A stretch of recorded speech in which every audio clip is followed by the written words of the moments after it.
Ce système multilatéral est menacé.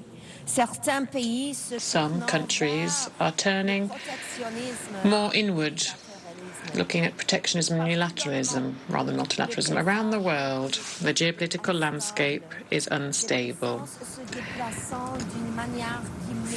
Those power is heading towards a way that is undermining, jeopardizing our security and prosperity. We are facing challenges that no country can address alone.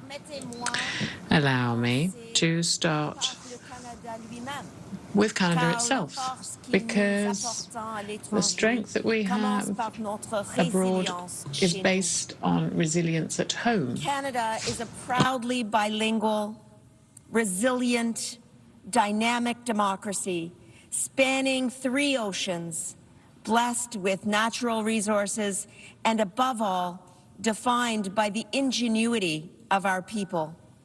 Our scientists are leaders in artificial intelligence and clean technology. Our workers are partnering in the global energy transition. Our entrepreneurs are advancing critical minerals, agriculture, and digital innovation. Canada is home to Indigenous peoples and to immigrants from every corner of the globe. Let me say a few words about Indigenous peoples on the eve of Canada's National Day for Truth and Reconciliation. The voices of Indigenous peoples enrich our democracy at home and diplomacy abroad. Their leadership has laid the foundations for the path followed by Canada and is strengthening our place in the world. Canada has for a long time been advocating for cooperation, diplomacy and international law. Whether this be a question of promoting peacekeeping operations of the UN, during the Suez crisis, or indeed the Ottawa Treaty that prohibits anti-personnel mines, Canada has always been an innovative leader on global issues. This is something that still guides us. Canada does not shrink from global challenge. Canada does not retreat from duty. Canada does not walk away from building and strengthening peace. Even as the world changes, Canada remains a stable and reliable partner, both in business and collective security. At its core, our foreign policy rests on 3 pillars. First, defense and security, keeping Canadians safe, strengthening our sovereignty, being good allies and partners in NATO and NORAD. Second, economic resilience, diversifying trade, strengthening supply chains, being an attractive destination for capital, and an entrusted trading partner while advancing rules-based trade. And third, core values, promoting democracy and pluralism, balancing and maintaining human rights, fostering gender equality, protecting our environment, and working with Indigenous partners on sustainable development and prosperity while safeguarding our environment. But we face a changed reality. Rising unilateralism and protectionism weaken multilateral institutions and the rule of law, the very bedrock of the post-war order. À eux seuls, in 2024 alone, 300 million people needed humanitarian assistance. 120 million were displaced. More than 40 million were refugees. Conflicts cost $14 trillion a year for the global economy. And each of these figures is not simply a statistic. but it's a child, a family, a community.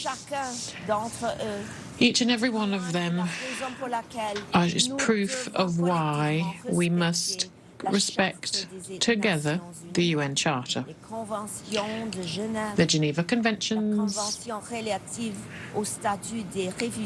the Refugee Conventions, and Human Rights Conventions. In the face of these stark realities, retreat is not an option.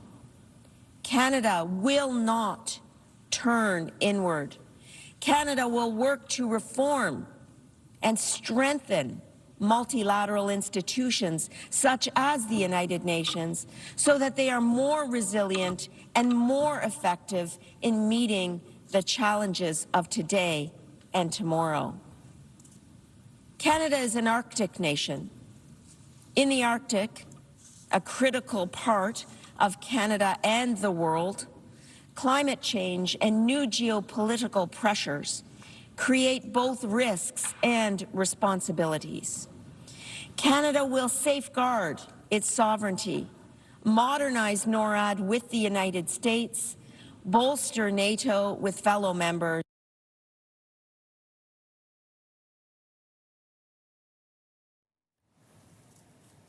All right, it looks like we've lost our connection with Anita Anand, who is now speaking, outlining Canada's priorities and position on the world stage. Security are not confined to our We're going to go back, borders. or are we going to take a break?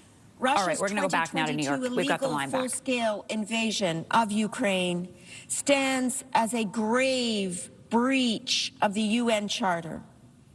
Russia's aggression, attacks on civilians, and abduction of children are flagrant violations of international law.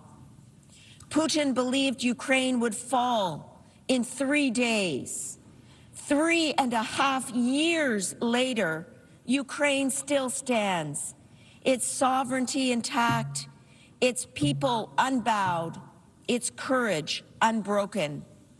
Canada's position is clear. Putin cannot be permitted to redraw boundaries at his will. Might does not make right. Ukraine is not backing down, nor will its friends, including Canada.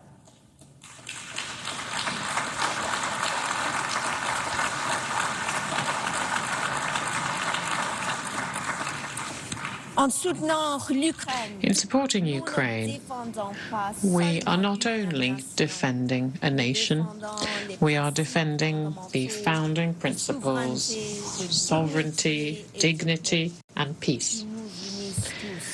Values that unite us all. Canada has already pledged $22 billion of various types of aid to Ukraine, and Ukraine can count on our long-term support. Here at the UN, last week, the Prime Minister Carney and President Zelensky reaffirmed our shared commitments, something that is shared by a large number of you here to bring back Ukrainian children, bring them home. In the Middle East, the October 7th terrorist attack by Hamas on Israeli civilians was absolutely horrific. Hamas is a terrorist organization and an impediment to peace. Canada calls on Hamas to lay down its weapons and to release all remaining hostages immediately. The scope of the humanitarian crisis in Gaza is catastrophic and requires urgent action. Canada has committed over $340 million in humanitarian aid, and our Canadian armed forces have participated in airdrops. We call on Israel to help protect the civilian population in Gaza, to open land corridors for unimpeded access of humanitarian aid at scale, and to ensure that healthcare facilities are fully protected. The two-state solution is eroding, as is evident in Israel's illegal expansion of West Bank settlements. Canada's recognition of Palestine last week reflects long-standing Canadian policy based on the right of the Palestinian people to self-determination and our commitment to a two-state solution, a future where Israelis and Palestinians live side by side in peace and security. We support partners in the region who continue their efforts to reach a ceasefire as soon as possible and to contribute to the political processes that must follow. Canada will participate in these processes in every way that we can. We are committed to efforts to strengthen the capacity of the Palestinian Authority, working collaboratively with partners in the region. On Haiti, in Haiti, violence is destroying lives and undermining stability. Canada supports the efforts made at the UN Security Council to create a new mission to tackle violence, put a stop to gang violence, and re-establish governance and open the way for stable democracy and a greater level of regional security. These struggles are not something that happens far away in today's interconnected world. Conflicts, indeed, that break out anywhere in the world affect all of us. In today's uncertain global economy, Canada's diplomacy is also focused on delivering growth and economic resilience for our people. To grow our economy and create opportunities for our businesses, Canada is deepening partnerships in Europe, the Indo-Pacific, the Americas, and Africa. Recent progress includes a strategic defense partnership with the European Union, the Canada-Indonesia Comprehensive Economic Partnership Agreement, signed just last week, expanded agreements with Mexico, and continued leadership through key trade agreements such as the CPTPP and CETA. These are not just trade agreements. These are bridges of resilience, engines of prosperity, and commitments to the rules-based system that benefits us all. Through multilateralism, we can build an inclusive and sustainable global economy. And when multilateral institutions are under threat, Canada will not turn inward. We will lock arms with our partners to strengthen institutions, building their legitimacy and their efficacy to meet the challenges of today and tomorrow. We are determined to forge new economic partnerships and leverage our competitive advantages in areas of economic strength. Canada will ensure that we utilize our diplomatic efforts abroad to the benefit of domestic interests as well. At a time when we're all looking to strengthen resilience, security, and economic growth of our peoples, we cannot renounce, give up on our multilateral institutions and processes. Multilateralism remains our best hope to address global challenges.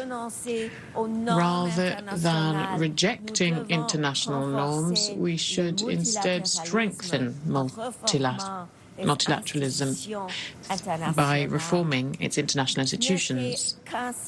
This is the only way that international institutions will be able to address the challenges that we are all facing, all the while providing results for our nations and peoples. We all have an opportunity to act with pragmatism and flexibility in our efforts to deal with collective challenges.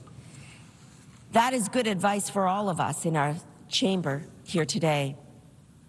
We need to bring together the representatives of those countries and entities that are both relevant to and affected by the crises at hand. As we have seen with the Coalition of the Willing for Ukraine, these efforts in support of the UN Charter need to become the new norm so that we can move forward on urgent challenges at scale and at speed. A generation of Canadians, including Canada's fierce and inspiring ambassador to the United Nations, Bob Rae, who has provided a lifetime of dedicated service to our country, helped to build these multilateral institutions. And I pay tribute to Bob for his lifetime of dedicated service to our country. Our goal will always be to prevent and to resolve international conflicts while modernizing global institutions so that they can meet the challenges of the future. To close, Canada is committed to leaving future generations not only a safer, more prosperous, more inclusive, and more peaceful world, but also a more sustainable one. Canada will be defined not by the strength of our values, but by the value of our strength. We know that no country can meet today's challenges alone. As former UN Secretary General Kofi Annan once said, in an era of global challenges, the world needs multilateralism now more than ever. No nation can solve its problems alone.